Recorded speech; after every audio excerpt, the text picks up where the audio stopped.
수시 종합전형에서 가장 중요한 역할을 하는 것은 무엇일까? 그 주체가 누구일까?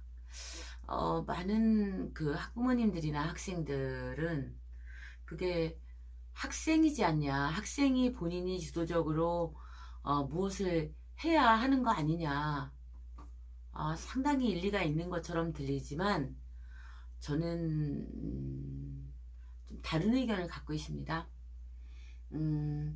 왜냐하면 지금의 그 수시 체제에서, 특히 종합전형, 수시 종합전형의 학생의 활동이 중심이 되는 그런 체제에 입학해서는 그것들을 학생들이 아무리 하고 싶어도 교육과정 안에서 그것이 계획되어 있지 않으면 상당히 곤란한 시스템이에요. 왜냐하면 지금의 수시에서 교육부가 되게 걱정하고 있는 것이 뭐냐면 공정하지 않다라는 그런 평을 듣는 거거든요.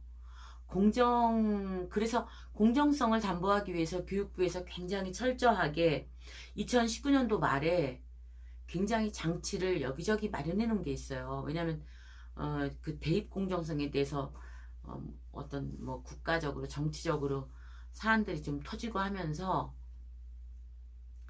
그런 것에 대한 그 좀 해결 방안으로 제시를 해놓은 게 뭐가 있냐면 학교 안에서 활동한, 그러니까 교육과정 안에서 활동한 것만을 학교생활기록부에 기록하게 되어 있잖아요. 학교생활기록부에 들어오려면 학교 교육과정 안에 그것을 한다고 계획이 되어 있어야 된다는 거죠. 근데 이 계획을 학교가 만들어 놓지 않으면 학생들이 밖에서 막 뭔 활동을 많이 하고 다닌다고 그래서 그것이 생기부에 기록될 수가 없는 거죠. 근데 학생들의 그런 그 대학에서의 증빙자료, 학생들이 활동, 얘의 그런 전공 적합성이나 얘의 그런 어떤 그 자기 주도성이나 얘가 어떤 거에 관심을 있고 어떤 생각을 갖고 활동을 해왔는지에 대해서 그런 활동들, 그런 것들을 모두 기록해 놓은 것이 바로 교과와 비교과가 기록되어 있는 학교생활 기록부고, 그것이 증빙 자료로 대학에 제출이 되고 그 생기부를 근거로 면접을 하는 게 정상이죠. 대학이 좀 정상적인 면접을 한다 그러면 그 생기부가 사실인지부터 시작해서, 그리고 얘가 거기에 한 줄 써 있지만 얘가 무슨 생각을 갖고 그걸 했는지 그런 것들을 학교가 잘 확인하고 대학에서 그렇게 해서 얘를 뽑아야 사실 정상이라고 볼 수가 있겠죠. 면접이 제대로 됐다, 저는 그렇게 보고 있는데요. 그러려면 교육과정 안에 계획이 돼야 되는데 학생이 계획되지 않은 걸 할 수 없다는 거죠. 그렇다고 하면 저는 학생부 종합전형의 키를 쥐고 있는 것이 재밌게도 학교라고 보는 거예요. 학교의 교원들이죠. 교원 안에는 교장, 교감 이런 관리자는 당연히 굉장히 중요하고, 왜냐면 관리자가 어떤 생각을 갖고 교육과정을 운영할지에 대한 비전을 보통 제시하기 때문에 관리자의 역할이 중요하고, 그리고 선생님들이 이런 수시 전형이나 학생들이 진로를 어떻게 관리할 될지에 대해서 충분한 이해를 갖고 있지 않으면 아이들이 그런 활동을 열어놓을 수가 없다는 거죠. 그리고 이런 거를 열어놓는 맥락에 있어서도 가장 중요한 건 뭐냐면 학생의 주도성이에요. 학생이 주도적이냐, 학생이 주도성을 갖고 있냐, 아니면 교사 주도성이냐에 따라서 그 아이의 활동의 질이 달라지죠. 예를 들자면 아주 쉬운 예로 제가 어떤 학교에서 저를 강사로 초빙을 한 적이 있었어요. 근데 뭐 때문에 날 초빙을 하냐, 무슨 강의를 해달라고 날 부르냐 그랬더니, 제가 이제 교장으로 있을 때 인근 학교였는데 그 학교에서 뭐를 주관을 했냐면 학생들이 만나보고 싶은 그런 멘토를 초대하는 건데, 교사의 멘토를 교장인 저를 애들이 원한다 그래서 제가 그 학교에 난데없이 갔었는데요. 제가 그래서 교사가 되는 길부터 시작을 해서 교사가 되려면 뭘 어떻게 하고 뭐 이런 그리고 제가 살아온 그 교원의 길을 아이들에게 이렇게 이야기를 해주고 애들 질문도 받고 그러고 온 시간이 있었어요. 근데 그게 학생 주도성으로 보이기가 쉬워요. 왜냐면 애들이 내가 원하는 게 이거라고 신청을 했고 그래서 교사가 되고 싶은 애들이 그날 저한테 모인 거예요. 옆에 저희 학교에서 차 타고 한 10분 거리도 안 되는 학교에 제가 저녁 때 7시경에 가가지고 9시까지 제 강의를 하고 왔었는데 갑자기 그 기억이 나서 말씀드리다 보니까 웃음이 나네요. 근데 그렇게 하면은 학생들이 주도해서 학교에서 정말 좋은 프로그램을 제공해 준 게 아니냐. 저는 그렇게 생각하지 않아요. 근데 그 학교에서 그 선생님과 대화를 했어요. 그걸 주관하는 선생님과. 이 학교에서는 이런 걸 하는 취지가 뭡니까? 그랬더니 애들이 자기의 진로를 개척할 수 있도록 수시의 문을 활짝 종합전형을 특히 열어주고 싶다는 거예요. 그리고 또 무슨 말씀하시냐면 이거 말고도 본인네 학교에서는 서울대 막 교수님들을 모셔다가 애들이 희망하는 특강을 이 시간에 그러니까 뭐 5시부터 5시 이제 끝나고 나면은 한 7시 사이에 이렇게 2시간씩 막 특강을 제공해서 아이들이 자기가 듣고 싶은 특강으로 전체 이동해서 특강을 듣고 막 한다는 거예요.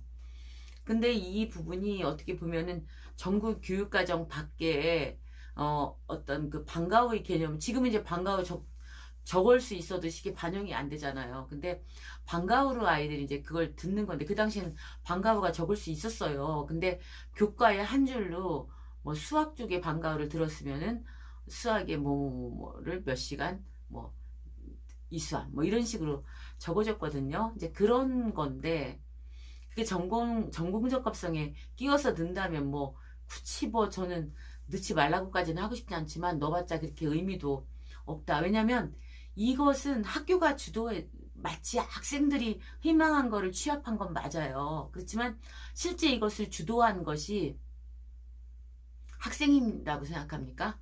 아니에요. 이건 학생이 아니에요. 누가 주도를 했냐? 학교가 주도를 한 거예요. 왜? 학교가 희망조사를 해서 학교가 강사를 불러서 학교가 어떤 그 강의를 제공을 했어요. 물론 이제 강사야 학생의 희망을 받았다고는 하지만 학생들이 그 교수님을 초청한 적이 없어요. 학교가 공문을 띄워서 그 뭐 해당 선생님이 섭외를 해가지고 이렇게 불러서 그렇게 와가지고 이렇게 강의를 하고 이렇게 한 거죠. 그리고 아이들은 일방적으로 강의를 들었어요. 아이들이 질문을 뭐 이제 뭐 하면 그걸 받아서 대답도 물론 해주긴 했지만 실제 아이들은 강의를 수동적으로 들었죠. 그러면 이것이 수시에서 학생의 주도성이 된다라고 한다면 어떻게 돼야 되냐.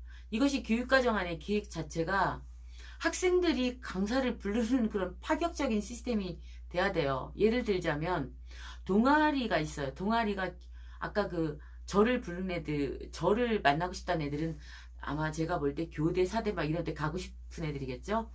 걔들이 아마 진로에 따라서 궁금한 게 있었을 테고 그래서 또 만나고 싶다고 저를 초청을 했겠죠. 근데 걔네들이 사실 뭐 교사와 관련된 동아리를 운영한다거나 이럴 수 있겠죠. 당연히. 그게 교육과정이잖아요. 동아리 활동은 비교과 교육과정이에요. 자기가 진로와 연계된 동아리를 창단하기도 하고 아니면 가입하기도 해서 거기 들어가서 뭐를 하냐. 강사를 무슨 강의를 아이들하고 협의를 통해서 동아리원들과 동아리 회장과 함께 막 협의를 해요. 그 교사가 하는 게 아니에요. 애들이 막 협의를 해서 우리 지금 이런 프로젝트를 하는데 이런 강사 한번 불러볼까? 막 이런 거예요. 그럼 강사 누구 불러볼래? 그랬더니 이런 강사를 부르재. 애들이 맨날 전화를 걸어서 강사를 부르는데 학교에서는 그 지원을 당연히 돈을 강사를 불렀을 때 얼마까지 지원한다는 거가 교육과정 안에 있어야죠. 무료로 강사 부르기 쉽지 않잖아요. 그러면은 강사를 애들이 부른다 그러면 그걸 애들이 섭외를 다 하고 애들이 이제 섭외해서 그 돈은 학교에서 지급하는 그런 시스템이 돼야 되겠죠. 근데 애들이 막상 해보면 진짜 장난 아니에요. 강사 부르는 게 쉬운지 아세요? 안 오세요. 애들이 얼마 뭐 그만큼 준다고 그러니까 굉장히 기부를 하려는 그런 마인드를 가진 강사를 얘네가 잘 섭외를 하면 모르는데, 또 얘네들이 눈은 높아서 강사를 또 막 대단한 사람 부르거든요. 부르다 어디를 부르냐, 이제 동네 오빠 동네 형아를, 그쪽 관련 대학을 다니는 애를 불렀어. 걔를 불렀더니 그날 걔가 삼류대학을 다니고 있는데 와가지고 막 우리 학교 들어오지 마. 니네 절대 우리 학교는 아니야. 이과는 오지 마. 절대 이 학교 별로야. 막 이렇게 하는 거야. 그러면 막 얘네들이 강의를 듣고 막 진짜 어이가 없는 거야. 이걸 듣고 나서 이런 강의를 내가 듣다니. 이런 것이 사실은 자소서를 반영하는 아이들 같은 경우는 자소서도 이제 없어지고 있죠. 근데 자소서를 반영하는 경우에는 이게 굉장히 매력적인 자소서에 애가 굉장히 어떤 그런 어려움을 극복한 사례가 되기도 하고, 그리고 자소서가 지금 없어진 상태에서 생기부에 이게 써 있어. 학생들이 주도해서, 이게 교사가 얘네를 관찰해야 되거든.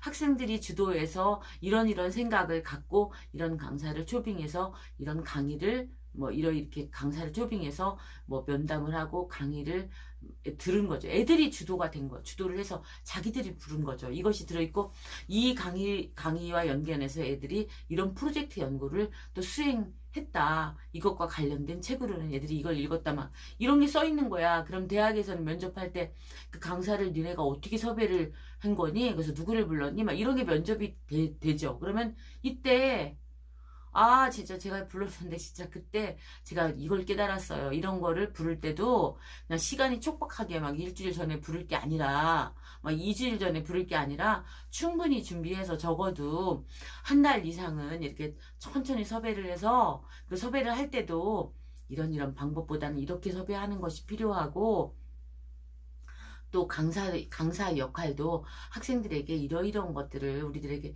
해줄 수 있는 그런 강사 역할을 해야 된다는 것도 제가 배우는 그런 계기가 되었다. 이것이 바로 수시에서 굉장히 중요한 부분이고요. 그러면은 보통 이런 이런 반론을 저한테 제기할 수가 있어요. 아니, 서울대 강사를 불러서 그렇게 좋은 강의를 듣는 게 낫지. 걔 무슨 동네 오빠, 응?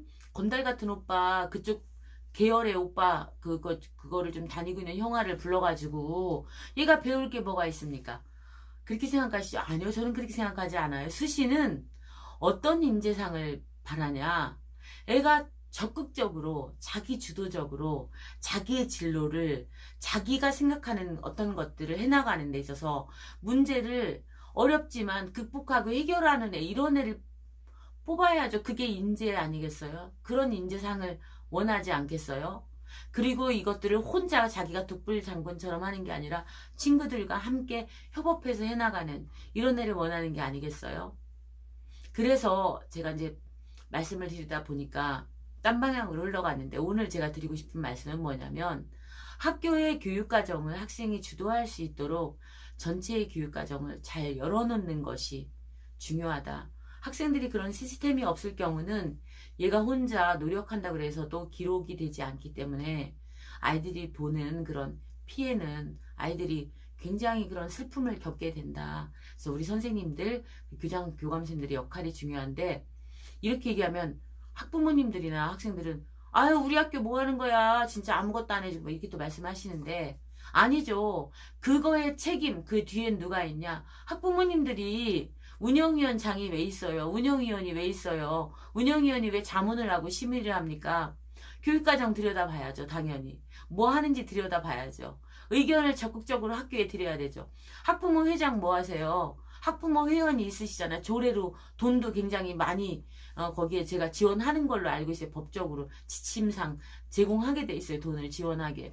그걸로 적극적으로 학부모님들께서 의견을 수렴해서 회의를 통해서 학교에 이런 거를 해주십사라고 말씀을 드리는 것이, 그것이 바로 굉장히 중요한 학부모회, 운영위원회, 그리고 학부모님들이 역할, 그리고 우리 학생들도 학교에 이런 거 해주십시오라고 교육 수요자가 요구를 할 때 어떻게 교장 선생님 그리고 우리 선생님들이 그거를 안 하신다고 거절할 수 있겠습니까?